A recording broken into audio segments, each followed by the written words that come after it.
feel all this on the brush, so the pine seedlings. You don't know what your fruit is going to end up. You can first break a leg or get cut. That's why I want you to.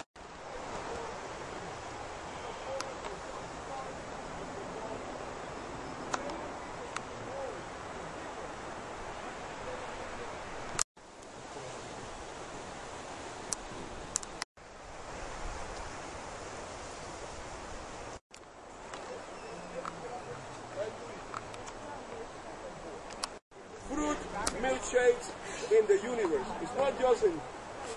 You agree on that one, no?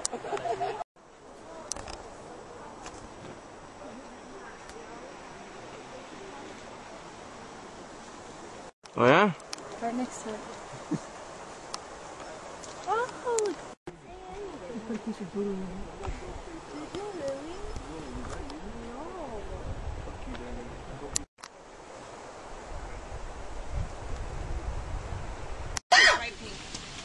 Usually produced by the fill of the parking lot.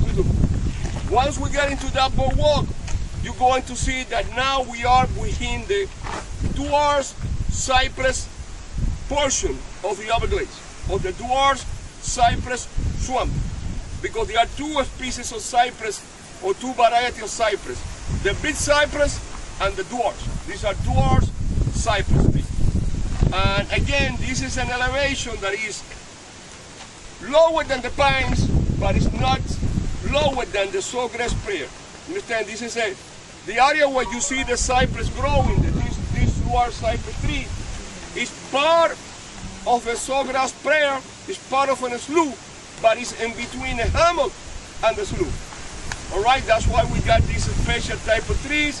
And again, from this tower, from this observation tower, you're going to get a very good idea about the overall look of the Everglades, because now we are in the middle of the biggest of the Everglades slough. This is the Sharp Valley slough. This is the middle of the way between the beginning of Sharp Valley at 8th Street, down Miami. Many of you know that place. Many of you have gone there to ride bikes. It's very nice to go there. Bring your bike, rent your bike there.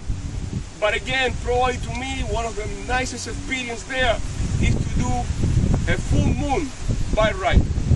We are a group of people in the college, the chairperson of the math department, some of the math professor, Chris. We bring the students and we go together and full moon night to do bike rides.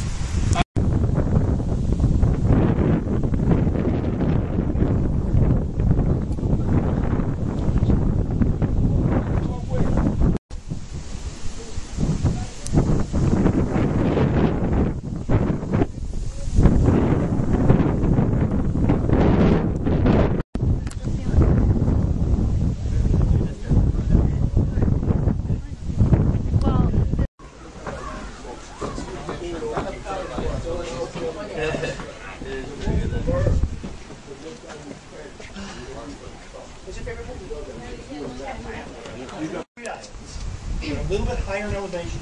They're all shaped like a teardrop, the fatter end being to the south. Can you guess why? Sorry? Close. Close, okay. You're on the right concept. Which way is the water flowing? Yeah, aerodynamic. The water is flowing which way? South, very good. And so the water comes and the tail is formed because you're getting the deposition on the bottom end. Remember this. The natural world is anisotropic or heterogeneous. Natural processes, they don't take place the same all over the place. There were portions of a rock that the rock was initially when deposited topographically higher and maybe more liquefied, better cemented. Because remember, in the class I explained to you, what is the plain English word that can describe lithification? I remember when I told you that. What is that? Gluing. It's one of the few fish-eating creeks. Yeah, almost from Lake Grand. It's a very long and you could go there and do a canoe trail. They take you up, and you can do an overnight camping trip. They take you up. Well, this one like this was a Neolithic shoal, similar to the carbonate banks of the Bahamas today. Then you got the Everglades, then you got the big mountains, and then you're going to go into the coastal environment on the west coast that is more like sandy and stuff like that. It's completely different to what you see on there. It's a big spider right here. Well, first, the limestone is different because as you reach Cherbourg, the Miami blue light disappear, pinches out. So the paper thing's easy? Yeah.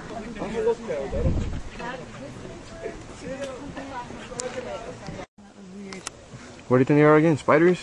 They're definitely spiders, but I don't know if they're babies or if they're just small. I don't want to get too close.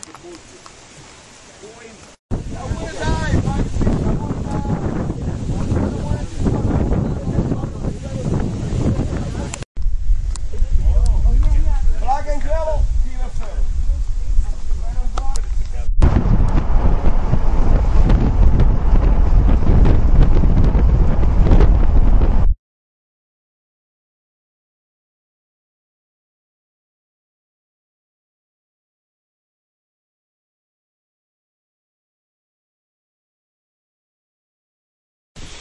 guys, the hammocks were called because this is where the Native Americans were found camping and hammock because they were sleeping in hammocks, and this is a hardwood hammock. This is less high than the pine tree, than the pine lands, but higher than the dwarf cypress. Some of you probably saw again the sign on the right, dwarf cypress swamp, elevation 4 feet above sea level. Pay attention to that kind of thing because that will make, your paper, your answer more interesting. And again, the better you write, the more information you put in there, the happier you will make me, and the better your grade. I like to reward people about mean sea level. Of the food chain is the main producer here. A producer, and also low elevation area, hardwood hammocks, those trees need higher ground. And basically one of the neatest things about the hammock is like over there, over that side you see water. Very close to the hammock, the water becomes deeper. Protection. The leaves, as they decay, they are going to produce acidic water.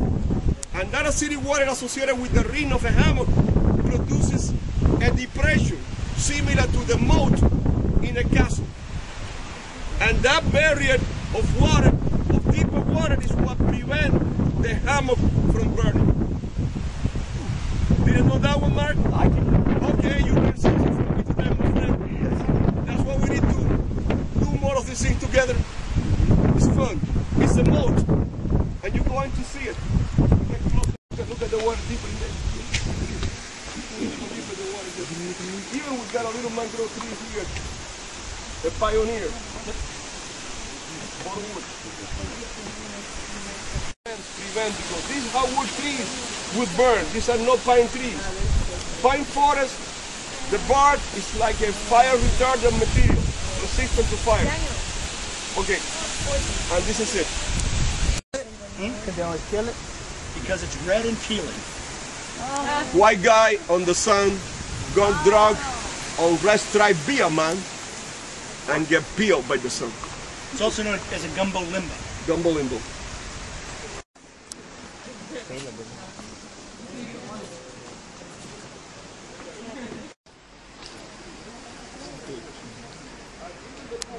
And then the land becomes useless. And then they have to move and destroy more rainforest. So it's like a very nasty feedback cycle of human population growth and deforestation. Everybody's guessed that the dominant mineral is in the laterite, and only the hint that it's red. You're looking at me. Because you know all the answers. He's good. He's pretty good. He's pretty good. He took Chris. Rust. Iron. It's rust. It's oxidized iron. Iron and aluminum. Mahogany is a redwood. It's a tree. Kimberly. Oh, but you can't make the correlation of everything. No. The red in the mahogany is not related to the iron content. We're talking about the soil. Soil. We're talking about the soil. Dirt. Dirt is soil in the wrong place.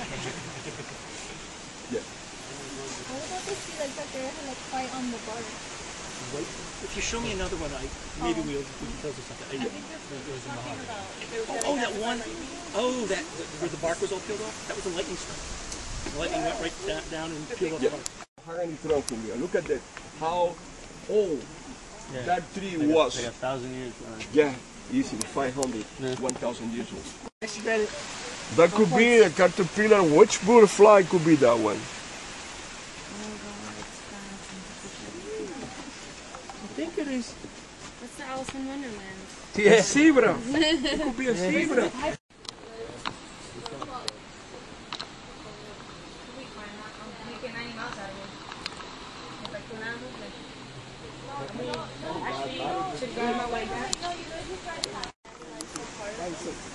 No.